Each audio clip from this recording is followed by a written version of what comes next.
Welcome back to this dazzling array. Now, since the Miss Universe pageant is coming to you live tonight from the entertainment capital of the world, it's only appropriate that our hostess for this evening is very much at home in Hollywood.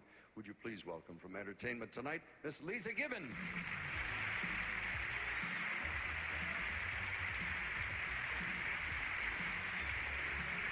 Good luck, ladies.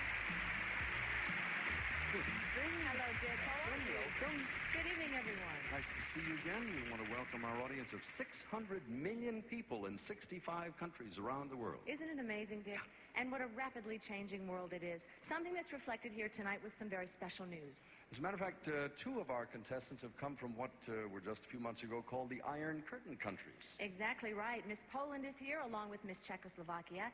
And for the first time in the history of the Miss Universe pageant, there is a candidate with us this evening from the Soviet Union. And we are delighted to have all of you with us. Thank you for joining us.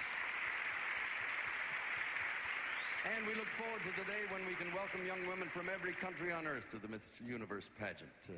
The Miss Universe pageant is the biggest international event in Los Angeles since the 1984 Olympics.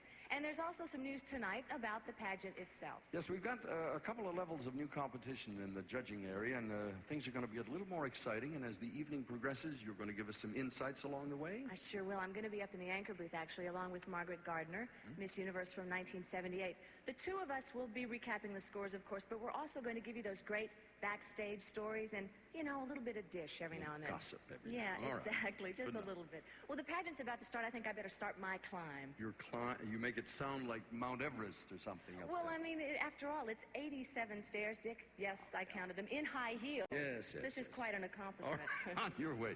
Leeza Gibbons, ladies and gentlemen, we'll see you at the summit.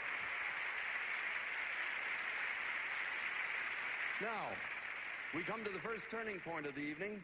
You've just met 71 spectacular young women from 71 different places on the planet, all here in Hollywood tonight, seeking the Miss Universe crown. And now, we're about to narrow that number from 71 down to 10. Ladies, if you will, please take your places.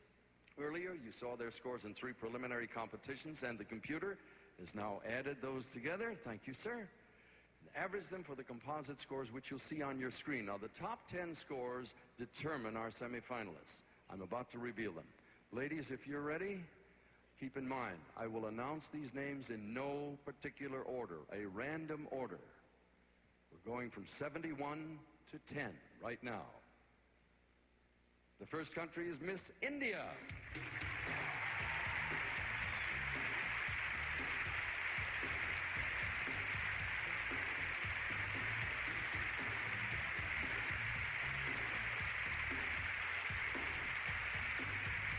Miss Colombia.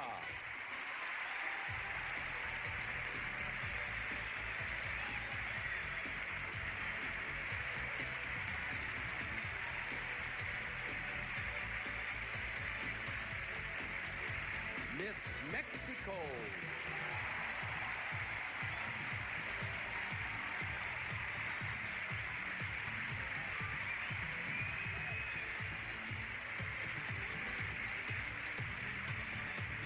Miss Turkey.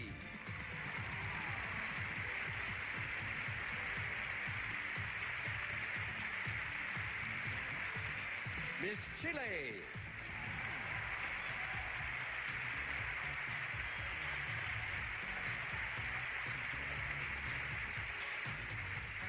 And that's 5 of the 10. We have 5 still to go. Next is Miss Bolivia.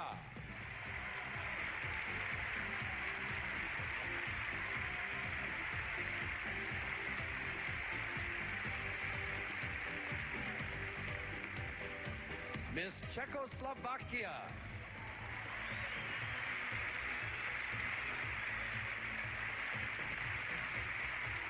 Three semifinalists remain, one of which is Miss Venezuela.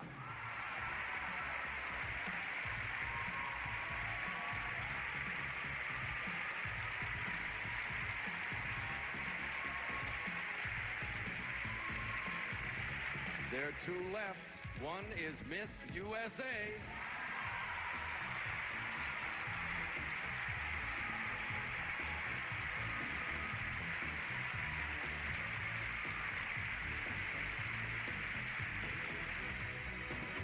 final semifinalist is Miss Norway.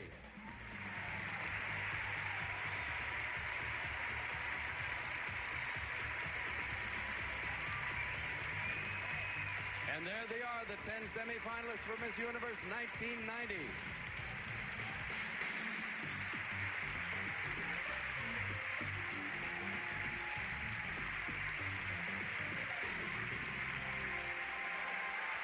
Well, I tell you, those 10 look pretty special, even from way up here in Mount Hollywood. A lot of excitement going on this evening.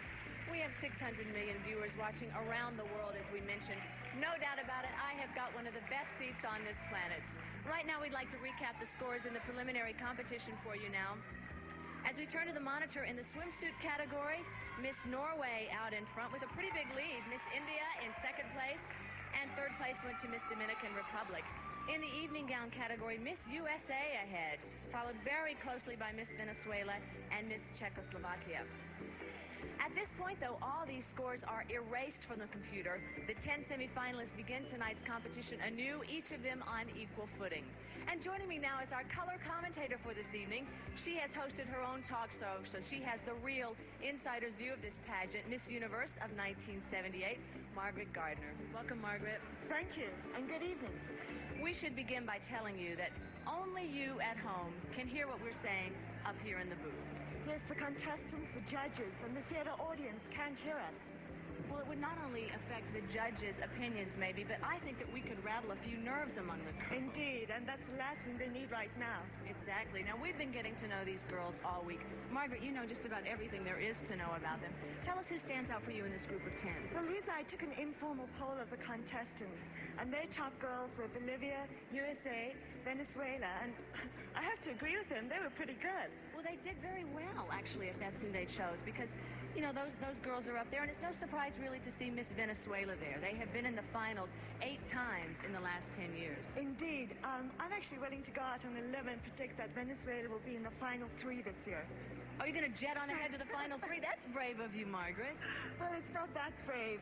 Venezuela has won 3 times since 1979, and the Latin American girls always do well. In fact, they have 5 of the 10 semifinalists. You're right, they do. Half of them are from Latin America. Those girls compete very strongly. Why is that? Well, pageants are a very big deal in Latin America. These countries don't have any royalty of their own, so the pageant winners become their celebrities. When someone wins, they declare a national holiday and have even immortalized past winners on postage stamps.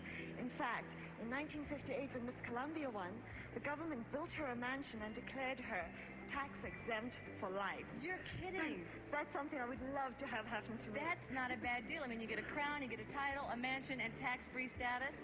Something tells me the IRS isn't going to do that for Miss USA. I doubt it. A lot of great behind-the-scenes stories going on here tonight. We'll be telling you more as the competition goes on. And remember, you at home will see everything the judges see tonight to choose the winner, so you can make your own choice for Miss Universe as you watch with us. Next, we'll join the contestants for a swimming pool party. That's right after this word from Ultra Slim Fast.